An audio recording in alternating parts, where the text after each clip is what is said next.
Hi hello sweeties, welcome to my story world.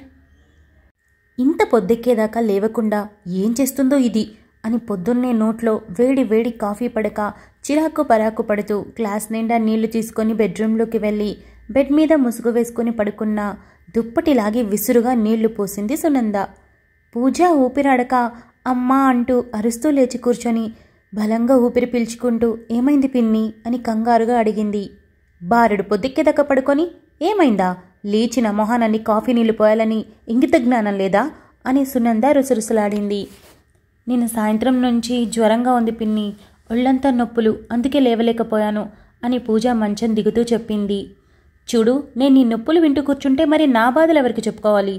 నోరు మూసుకొని ముందు కాఫీ పెట్టి తీసుకునిరా అని సునంద హాల్లోకి వెళ్ళి పడక కుర్చీలో కూర్చొని టీవీ రిమోట్ తీసి వాల్యూమ్ పెంచి టీవీలో వచ్చి శ్రీ వెంకటేశ్వర స్వామి భక్తి పాటలు వింటూ కళ్ళు మూసుకుంది.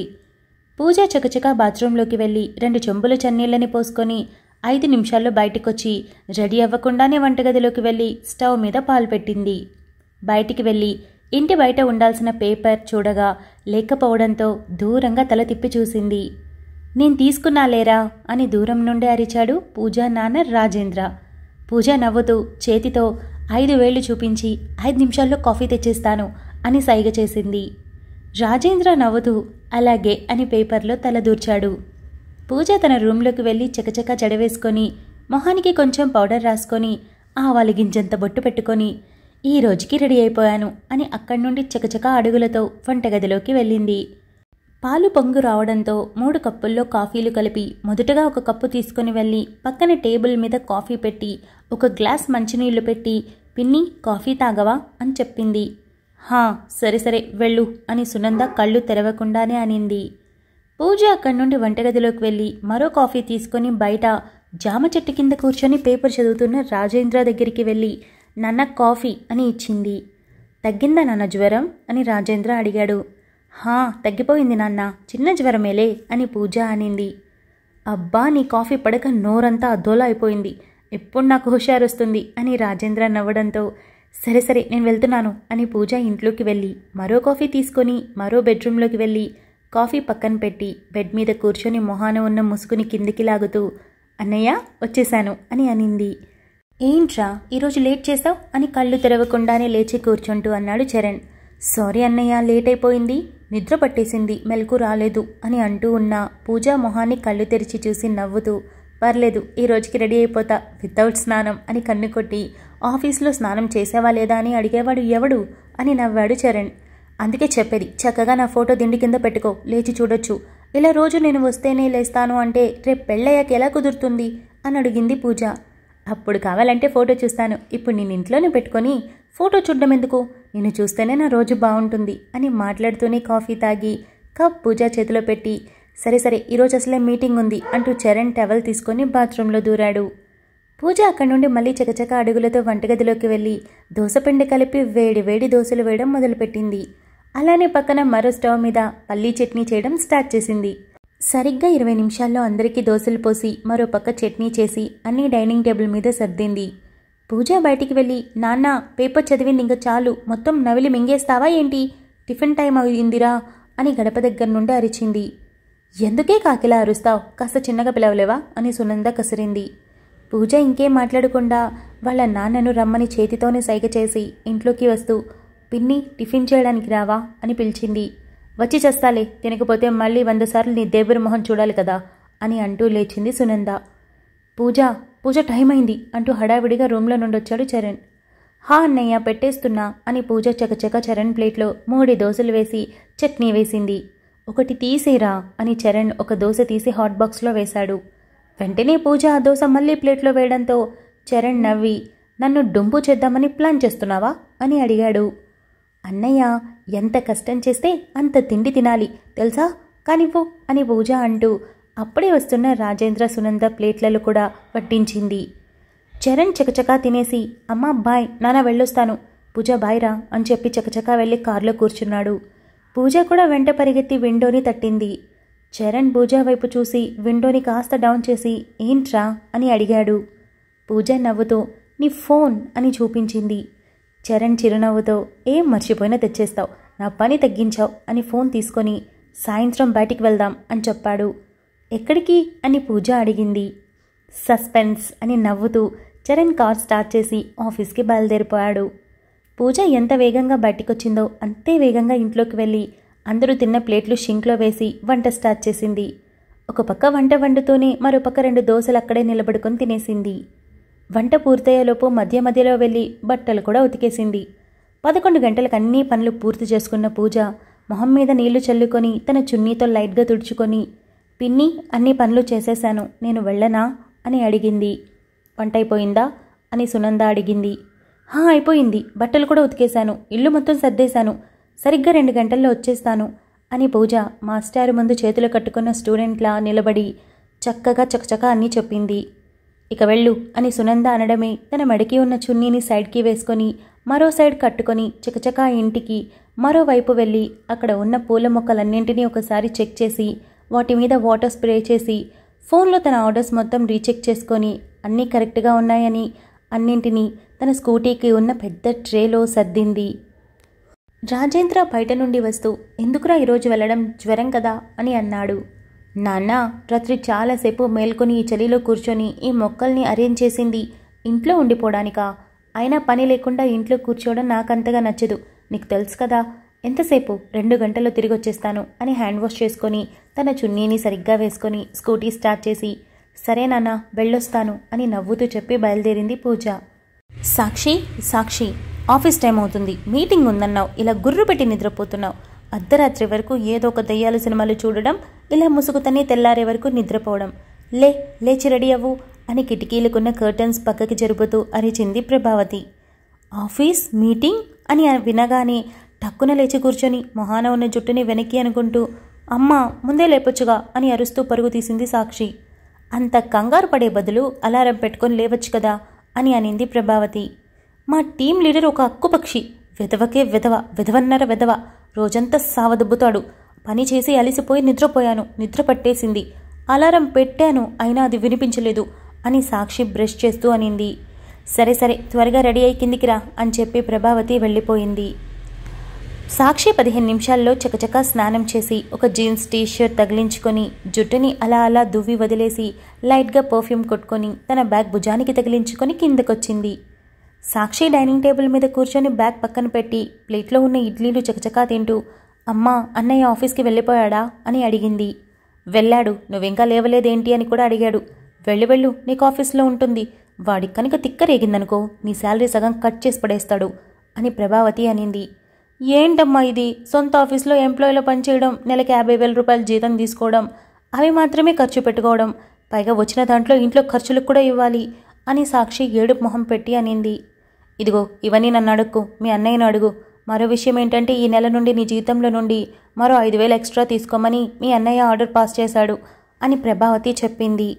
తీసుకో అమ్మ తీసుకో, మొత్తం నా జీతం అంతా నువ్వే తీసుకో, నెలంతా పనిచేసేది నేను, ఇంటి ఖర్చులకు ఇచ్చేది నేను, ఇలా అయితే నేను ఎంజాయ్ చేయడానికి నాకు డబ్బులు ఎక్కడి నుండి వస్తాయి అని సాక్షి ఏడుపు మొహంతో అనింది. అవసరమైతే నా కొడుకు ఇస్తున్నాడుగా అని ప్రభావతి ప్లేట్లో చట్నీ వేస్తూ అనింది. ఏమిస్తున్నాడు? ఎక్కడికి వెళ్తున్నాను, ఏం చేస్తున్నాను, ఆరాలు తీస్తాడు, ఫ్రెండ్ పెళ్ళి, రిసెప్షన్, బర్త్డే పార్టీ అయితే డబ్బులు ఇస్తాడు, ఒకవేళ పబ్బు క్లబ్బు షాపింగ్ రెస్టారెంట్ అన్నానంటే చాలు నోరు మూసుకొని ఇంట్లో కూర్చోమంటాడు. పైగా డబ్బులు కూడా ఎంత ఇస్తాడు, 2 లేదా 3,000, అంతకు మించి 1 రూపాయి కూడా జారడు. ఇంత ఆస్తిని ఏం చేస్తాడమ్మా, పోయేటప్పుడు ఇదంతా తీసుకుని పోతామా ఏంటి అని సాక్షి హ్యాండ్ వాష్ చేసుకుంటూ అనింది.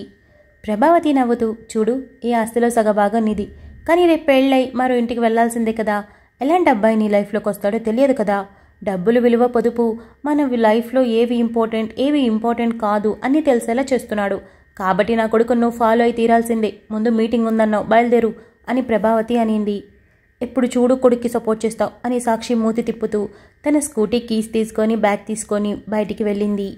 మీటింగ్ హడావిడిలో పడిన సాక్షి పదే వాచ్ చూసుకుంటూ డ్రైవ్ చేస్తూ ఎన్నిసార్లు చూసినా ఈ ముళ్ళు కొంచెం కూడా జరగదు అని లోపల టైంని తిట్టుకుంటూ వెళ్తూ ఉండగా ఎదురుగా వచ్చిన స్కూటీని డాష్ ఇచ్చింది. సాక్షితో పాటు అవతల వైపు స్కూటీలో ఉన్న పూజ కూడా కింద పడింది. పూజ కింద పడడమే అయ్యయ్యో నా మొక్కలు అంటూ స్కూటీని నిలబెట్టి కింద పడిన మొక్కలన్నీ జాగ్రత్తగా తీసుకొని వెనుక ట్రేలో నీట్గా సర్దింది.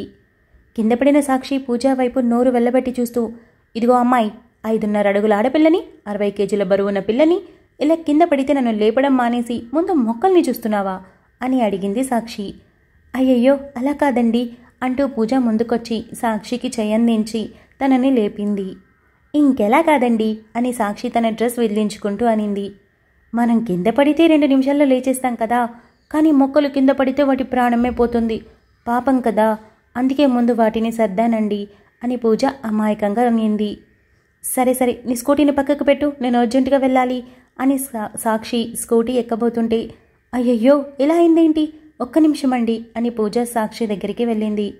ఓ హలో హలో ఎక్కడికి, దగ్గరకొస్తున్నా అని సాక్షి చెయ్యడ్డు పెట్టింది. ఒక్క నిమిషం అండి, నేనేమీ మిమ్మల్ని ఏం చేయను, నీ డ్రెస్ చూసుకోలేదు, చిరిగిపోయింది అని తన మెడ దగ్గర చిరిగిపోవడం పూజ చూపించింది. ఓ షిట్, ఇలా జరిగిందేంటి, అన్నయ్య నన్ను చంపేస్తాడు అని సాక్షి నోట్లో గుణుకుతూ ఉండేసరికే మీకు అర్జెంట్ పని ఏమైనా ఉందా అని పూజ అడిగింది. అవును, చాలా ఇంపార్టెంట్ మీటింగ్ ఉంది, ఆఫీస్కి వెళ్ళాలి. ఇప్పుడు నేను ఇంటికి వెళ్ళి ఆఫీస్కి వెళ్ళాలంటే గంట పైన పడుతుంది. ఇప్పుడేం చేయను, ఇక్కడెక్కడైనా దగ్గరలో షాప్ అన్నా ఉంటే బాగుండు, అయినా ఇక్కడ నుండి ముందుకెలా కదలాలి అసలు అని సాక్షి అనింది. పర్లేదు ఒక్క నిమిషం ఆగండి అని తన చున్నీ తీసి సాక్షి మెడ చుట్టూ వేసి దాన్ని కాస్త స్టైలింగ్గా మార్చి ఒక్క నిమిషం అని పూజ తన ఫోన్లో ఫోటో తీసి ఇప్పుడు చూడండి మీకు నచ్చిందా అని పూజ అడిగింది. సాక్షి పెదవుల మీద చిన్న నవ్వుతో పూజ చేతిలో ఉన్న ఫోన్ లాక్కొని తన ఫోటోని జూమ్ చేసి చూసి ఇంతకు ముందు కన్నా బెటర్, ఇప్పుడే చాలా స్టైల్గా ఉన్నాను, నాకు బాగా నచ్చింది, థ్యాంక్ యూ సో మచ్. అవును ఇంతకీ నీ పేరేంటి అని సాక్షి అడిగింది. నా పేరు పూజ అని పూజ నవ్వుతూ చెప్పింది. నైస్ నేమ్, నా పేరు సాక్షి, ఇంతకీ నీ చున్నీ ఎలా తిరిగి ఇవ్వాలి అని సాక్షి అడిగింది. మరేం పర్లేదండి, ఈ చున్నీ మీతోనే ఉండనివ్వండి, నా గుర్తుగా మీ దగ్గరే ఉంటుంది అని పూజ నవ్వింది. సో స్వీట్, నువ్వెంత మంచిదానివి. అదే కొందరు ఉంటారు ముష్టి మొహాలు, గిఫ్ట్ ఇచ్చి కోపం వచ్చినప్పుడు నా గిఫ్ట్ నాకు ఇచ్చేయని అడుగుతూ ఉంటారు, పాచి మొహాలు అని ఎవరినో గుర్తు చేసుకుంటూ అనింది సాక్షి. పూజ నవ్వుతూ ఇంతకీ మీకు మీటింగ్ టైం అయిందేమో అని పూజ అనడంతో ఓ గాడ్, ఆ విషయమే మర్చిపోయాను పూజ, నెక్స్ట్ టైం కలిసినప్పుడు తప్పకుండా మనం కాఫీ తాగే తీరాలి, సరే సరే నాకు టైం అవుతుంది బాయ్ అని చెప్పి సాక్షి తన స్కూటీలో బయలుదేరి వెళ్ళిపోయింది. పూజ మరోసారి తన మొక్కలన్నీ సరిగ్గా ఉన్నాయా లేదా చూసుకొని డెలివరీ ఇవ్వాల్సిన అడ్రస్లకి వెళ్ళింది. ఒక్కో ఇంటికి తిరుగుతూ డెలివరీ ఇచ్చేసి తిరిగి ఇంటికి బయలుదేరింది. సాక్షి ఆఫీస్కి వెళ్ళేసరికి మీటింగ్ ఛాంబర్లోకి అందరూ వెళ్ళిపోవడంతో తల కొట్టుకుంటూ అక్కడికి వెళ్ళి డోర్ ఓపెన్ చేసింది. అక్కడ ప్రాజెక్ట్ని ఎక్స్ప్లెయిన్ చేస్తున్న చరణ్తో పాటు అందరూ తిరిగి చూడడంతో సాక్షి పళ్ళన్నీ బయటపెట్టి నవ్వుతూ సారీ అని చిన్నగా అనుకుంటూ వెళ్ళి తన సీట్లో కూర్చొని తన బాస్ అలాగే అన్నయ్య అయినటువంటి రేవంత్ వైపు చూసింది. రేవంత్ సాక్షిని చంపేసేలా చూడడంతో దేవుడా అని సాక్షి అనుకుంటూ మీటింగ్ మీద శ్రద్ధ పెట్టింది. సరిగ్గా అరగంటకి మీటింగ్ అయిపోవడంతో అందరూ చరణ్ని తన వర్క్ని చాలా మెచ్చుకున్నారు. రేవంత్ కూడా చరణ్ని అప్రిషియేట్ చేసి meeting is over, you may go now అని రేవంత్ అనడంతో అందరూ బయటికి వెళ్ళడం మొదలుపెట్టారు. సందట్లో చప్పుడులా సాక్షి కూడా వెళ్ళబోతుంటే సాక్షి స్టే హియర్ అని రేవంత్ పిలుపు వినిపించడంతో సాక్షి కళ్ళు తేలేసి నిలబడింది. అందరూ బయటికి వెళ్ళిపోయాక రేవంత్ తన పాకెట్లో హ్యాండ్స్ పెట్టుకొని నీకు అర్ధరాత్రి వరకు ఏదో ఒక సినిమాలు చూడడం, బారుడు పొద్దుక్కేదాకా నిద్రపోవడం, ఆఫీస్కి ఇలా లేట్గా రావడం, ఇది తప్ప నీకు ఇంకేం తెలియదు కదా, కేవలం నువ్వు నా చెల్లి అన్న ఒకే ఒక రీజన్తో ఇక్కడ ఉండగలుగుతున్నావు, అదే వేరే కంపెనీ అయి ఉంటే ఈ పాటికి నిన్ను నెలకొకరు గెంటేసేవాళ్ళు అని రేవంత్ అన్నాడు. సాక్షి ఏడుపు మొహం పెట్టి అన్నయ్య వస్తుంటే యాక్సిడెంట్ అయింది, పడిపోయాను, డ్రెస్ చిరిగిపోయింది, కావాలంటే చూడు నా దగ్గర వేరే అమ్మాయి చున్నీ ఉంది అని చెప్పింది. ఏంటి యాక్సిడెంట్నా, ఏమైనా అయిందా అని రేవంత్ కంగారు పడడంతో అన్నయ్య ఇప్పుడే కదా కోప్పడ్డా, అంతలోనే కంగారు పడుతున్నావు, నాకేం దెబ్బలు తగలలేదు, డ్రెస్ మాత్రం చిరిగిపోయింది అంతే అని సాక్షి చెప్పింది. ఇదే నాకు నచ్చింది, అన్ని విషయాల్లో కేర్లెస్నెస్, ఆఖరికి నీ ప్రాణం విషయంలో కూడా నిదానంగా చూసుకొని రావచ్చుగా, అయినా ఆ స్కూటీ వద్దని ఎన్నిసార్లు చెప్పాను, కరెక్ట్ టైంకి రెడీ అయితే నాతో పాటు కార్లో వస్తావు కదా అని రేవంత్ అన్నాడు. నీకు తెలుసు కదా ఆ స్కూటీ నా శాలరీతో కొన్నాను, అందుకే నేను దాంట్లోనే వస్తాను అని సాక్షి అమాయకంగా అనింది. అయినా ఎవడు నీకు యాక్సిడెంట్ చేసింది, కళ్ళంత నెత్తి మీద ఉన్నాయా వాడికి అని రేవంత్ అన్నాడు. అయ్యో అన్నయ్య వాడు కాదు, అది అమ్మాయి నన్ను గుద్దింది, పైగా తను కళ్ళు నెత్తి మీద ఏం లేవు, చూడటానికి కూడా చాలా క్యూట్గా ఉంది, నాకు బాగా నచ్చింది, చూడు నా డ్రెస్ చిరిగిపోతే తనే తన చున్నీ ఇచ్చి ఆఫీస్కి త్వరగా వెళ్ళమని పంపింది అని సాక్షి చెప్పింది. యాక్సిడెంట్ చేసింది కాకుండా చున్నీ ఇచ్చినందుకు కరిగిపోయావా, లాగిపెట్టి ఒకటి కొట్టాల్సింది, ఇంకొకరిని ఇలా గుద్దకుండా ఉండేది అని రేవంత్ అన్నాడు. అయ్యో అన్నయ్య, మీటింగ్ టైం అవుతుందని వాచ్ చూసుకుంటూ నేనే సింగిల్ హ్యాండ్ గణేష్లా పెద్ద వీరనరిలా డ్రైవ్ చేశాను. నేనే తనని గుద్దేశాను. పాపం తన మిస్టేక్ ఏం లేదు అని సాక్షి అనింది. చూసావుగా, నీ కేర్లెస్నెస్ వల్ల అక్కడే డ్రెస్ చిరిగిపోవడం కాకుండా ఇక్కడికి లేటుగా రావడమే కాకుండా చరణ్కి నీకు ఇచ్చిన ప్రాజెక్ట్లో తను మరో అవకాశం లేకుండా ఎక్స్ట్రాడినరీగా వర్క్ చేశాడు. ఇక నుండి తన శాలరీ హైక్ అవుతుంది. ఛాన్స్ మిస్ చేసుకున్నావు. ఎలాగో దెబ్బలు తగలలేదు కదా, వెళ్ళి వర్క్ సంగతి చూడు అని రేవంత్ అక్కడి నుండి తన ఛాంబర్కి వెళ్ళిపోయాడు.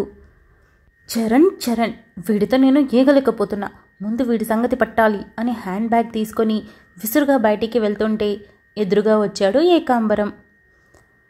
సాక్షి కళ్ళు అటూ ఇటూ తిప్పుతూ ఏంటి అని సైగ చేసింది. ఏకాంబరం కూడా కళ్ళని అటూ ఇటూ తిప్పుతూ ఏంటి అని మళ్ళీ అడిగాడు. సాక్షికి తిక్కరేగి ఉండడంతో ఇలాంటి డక్కోటగాడికి అన్న ఎలా ఉద్యోగం ఇచ్చాడో అర్థం కావడం లేదు అని మనసులో తిట్టుకుంటూ, సార్ మీరు కాస్త పక్కకి తప్పుకుంటే నేను వెళ్ళి నా వర్క్ చేసుకుంటాను అని పళ్ళన్నీ బయటపెట్టి నవ్వింది సాక్షి. వెళ్ళమ్మా వెళ్ళు, నేనేంటి ఆఫ్టర్ ఆల్ మేనేజర్ని, నువ్వు ఈ కంపెనీకి మరో వారసురాలివి అని ఏకాంబరం అన్నాడు. వీడి వెటకారం పాడుగాను, వీడి మీద అన్నయ్యకి ఏం చెప్పను అని నమ్మకం వీడికి. ఎందుకు చెప్పాలి? వీడి గురించి చెప్తే నా గురించి కూడా మొత్తం చెప్తాడు, డాష్ వెధవా అని తిట్టుకుంటూ సాక్షి అక్కడి నుండి వెళ్ళింది. ఏకాంబరం తన సోడాబుడ్డి అద్దాలు సర్దుకుంటూ ఈ సాక్షి నన్నేమనలేదులే అని నవ్వుకుంటూ అక్కడి నుండి వెళ్ళిపోయాడు. సాక్షి వెళ్ళడమే విసుగ్గా వెళ్ళి తన హ్యాండ్ బ్యాగ్ చైర్లో పెట్టి లేచి నేరుగా చరణ్ దగ్గరికి వెళ్ళి, మిస్టర్ చరణ్, మీతో కొంచెం మాట్లాడాలి, పక్కకు రండి అని పిలిచింది. చరణ్ చేస్తున్న పనిని ఆపి సాక్షి పిలవడంతో పక్కకి వెళ్ళాడు. ఏమైంది సాక్షి, పిలిచావు అని చరణ్ అడిగాడు. Thank you so much for listening guys. Update నచ్చినట్టయితే లైక్ చేయండి, షేర్ చేయండి, కమెంట్ చేయండి, అలానే సబ్స్క్రైబ్ చేసుకోండి. వచ్చేసాను ముచ్చట్లకి. మన కొత్త స్టోరీ స్టార్ట్ అయిపోయింది. ఎలా అనిపించిందో కమెంట్ చేయండి. ఫస్ట్ పార్ట్కే ఏం తెలుస్తుంది అనే ఫీలింగ్ ఉండొచ్చు మీకు, బట్ ఏదో ఒకటి తెలుస్తుంది కదా, బాగుంది, పర్లేదు, ఆ క్యారెక్టర్ ఇలా ఉంది, ఈ క్యారెక్టర్ ఇలా అనిపిస్తుంది, అలా ఏదో ఉంటుంది కదా, దాన్ని మాత్రం నాతో షేర్ చేయండి. ఇకపోతే నిజంగానే ఈ సిరీస్తో నేను చాలా వర్స్ట్ సిచ్యువేషన్స్ ఫేస్ చేయాల్సి అయితే ఖచ్చితంగా వస్తుంది. బట్ అది స్టోరీ మీద ప్రేమతో తిడతారా లేకపోతే నన్ను తిడతారో చూసుకోవాలి. స్టోరీ మీద ప్రేమతో తిట్టారంటే నేను సక్సెస్ అయినట్టు. సో నేను చాలా హ్యాపీగా ఫీల్ అవుతాను. అండ్ నన్ను కానీ తిట్టారంటే నేను ఎలా తీసుకుంటానో తెలీదు. బట్ నేను ఒక స్ట్రాంగ్గా ఒక డెసిషన్ తీసుకొని పెట్టాను కాబట్టి ఏదైనా అంతే స్ట్రాంగ్గా తీసుకోవాలని, ఫేస్ చేయాలని గట్టిగా నిర్ణయించుకున్నాను. సో ఆల్ ది బెస్ట్ చెప్పిన అందరికీ థ్యాంక్ యూ సో మచ్, నన్ను ట్రస్ట్ చేశారు కాబట్టి. ఇకపోతే లాస్ట్ అప్డేట్ కమెంట్స్ అన్నీ చాలా బాగా అనిపించాయి. ఒక్క ఎపిసోడ్ మంచిగా ఇస్తే మీరు సంజయ్ మైరా విషయంలో ఎంత హ్యాపీగా అయ్యారో, మీ ఫేసెస్లో స్మైల్ ఎలా వచ్చిందో నాకు అర్థమైపోయింది. బికాజ్ వాళ్ళిద్దరూ కలిసి ఉండడాన్ని మీరు ఎంతగా కోరుకుంటున్నారో అనేది నాకు బాగా అర్థమైంది. So so so happy. ఇకపోతే ఒక కమెంట్ ఏంటంటే, చైతుకి మనసులో మాటలు తెలుసుకోవడం అలవాటు కదా, సో అది సంజయ్కి వచ్చేసి మైరా ప్లేస్లో మధు ఉంటే, అంటే మధులా మైండ్ సెట్ ఉంటే బాగుండు, ఇద్దరు ఎప్పుడో ఒక్కటైపోయే వాళ్ళు అన్నారు. ఆఫ్ కోర్స్ నాకు అదే నిజమనిపించింది. బట్ ఈ లెవెల్లో నేనైతే అసలు ఊహించలేదు. మీ కమెంట్ ఎక్స్ట్రాడినరీగా ఉంది, వెరీ స్వీట్. అసలు చూసినప్పుడు స్మైల్ వచ్చేసింది నాకు. ఇంకో కమెంట్ వచ్చేసి, మీరు సండే చూసిన మూవీ ఏంటో చెప్పండి. మూగ మనసులు సినిమా కూడా మీరు ఎక్కువసార్లు చెప్పడం వల్ల నేను ఆ మూవీ చూశాను అని. అఫ్ కోర్స్ నాకు కూడా first black and white movie అది. నేను 6th స్టాండర్డ్లో అనుకుంటా, మా అమ్మ బలవంతంగా కూర్చోబెట్టి సమ్మర్ హాలిడేస్లో చూపించింది. కానీ నాకు అది ఆ టైంలో విసుగు అనిపించలేదు, నచ్చింది నాకు. అరే ఇంత బ్యూటిఫుల్గా ఉంది మూవీ, ఒక సెన్సిటివ్ అమాయకమైన ఇన్నోసెంట్ లవ్ స్టోరీ అది. సో నాకు ఫస్ట్ చూసిన బ్లాక్ అండ్ వైట్ మూవీ కదా, మనసులో పడిపోయింది నాకు. అది అంత ఇష్టం. ఇప్పటికి చాలాసార్లు చూసేసాను, అయినా కూడా మళ్ళీ చూస్తా, అంటే బోర్ కొట్టదు నాకు, అంత ఇష్టం. ఇక నేను సండే చూసిన మూవీ పేరు సైలెన్స్డ్. సైలెన్స్డ్. ఈ మూవీ నెట్ఫ్లిక్స్లో ఉంది. అండ్ మీరు డ్రామా కూల్, వికీ ఇలాంటి వాటిలలో కూడా ఉంటుంది, చెక్ చేయండి. కొరియన్ డ్రామా, బట్ అది డ్రామా కాదు, జస్ట్ మూవీ, 2 hours మూవీ. అంటే డమ్ అండ్ డెఫ్ ఉంటారు కదా పిల్లలు, చెవుడు మూగ, ఆ పిల్లలకి ఒక స్కూల్ ఉంటుంది అనమాట. అక్కడ ప్రిన్సిపల్ వాళ్ళు ఉంటారు కదా, ఆ స్టాఫ్ అంతా పిల్లల్ని అబ్యూజ్ చేస్తూ ఉంటారు. అమ్మాయిల్ని అబ్బాయిల్ని ఫిజికల్ అబ్యూజ్ చేస్తారు, సెక్షువల్ అబ్యూజ్ చేస్తారు. వాళ్ళు వాటిని ఎలా తట్టుకున్నారు, అక్కడికి వచ్చిన ఒక మంచి టీచర్ అది బయటికి తీయడం, కోర్టుకి వెళ్ళడం, ఆ కోర్టు సిచ్యువేషన్స్ అయితే, సన్నివేశాలు అయితే అసలు ఎంత మైండ్ బ్లోయింగ్గా ఉన్నాయి. అండ్ దాంతోపాటు కొన్ని సీన్స్కి హార్ట్ బ్రేక్ అయిపోతుంది. నేను ఇంకా ఆ డ్రామాలో నుంచి నిజంగా బయటికి రాలేదు, కళ్ళు మూస్తే నాకు అదే కనిపిస్తుంది అనమాట. బట్ ఎండింగ్కి వచ్చేసరికి ఏదో ఒక డిఫెక్ట్ కనిపించింది నాకు. కాకపోతే రియల్ స్టోరీ కాబట్టి రియల్గా చూపించారు, ఇలాగే రియల్గా జరిగింది కదా, సో అది న్యాయం ఎప్పటికైనా సరే జరిగితే బాగుండనే ఫీలింగ్. తెలియని ఒక న్యాయం జరుగుతుంది, తెలియకుండా ఒక న్యాయం జరగదు, చూస్తే అర్థమవుతుంది. బట్ స్ట్రాంగ్ మైండ్ సెట్ ఉన్న వాళ్ళు చూడండి, లేదంటే నిజంగానే అందులో నుంచి బయటికి రావడానికి కొంత టైం పడుతుంది. కొన్ని సీన్స్ అలా ఉంటాయన్నమాట. సో అది మూవీ పేరు సైలెన్స్డ్. ఇకపోతే ఇంకా అంతే ముచ్చట్లు, ఇంకా అన్నిటికీ ఆన్సర్ చేశాను. ఇవాళ అంతా మంచిగా ఉన్నాయి కమెంట్స్, ఏమీ ఎక్స్ప్లెయిన్ చేసేందుకు ఏమీ లేవు. సో ఇవే వచ్చింది. ఇక అంతే ముచ్చట్లు. మనం ఈవినింగ్ మధు దేవాంశ్ అప్డేట్లో కలుసుకుందాం. అంతవరకు keep smiling, stay healthy, bye guys.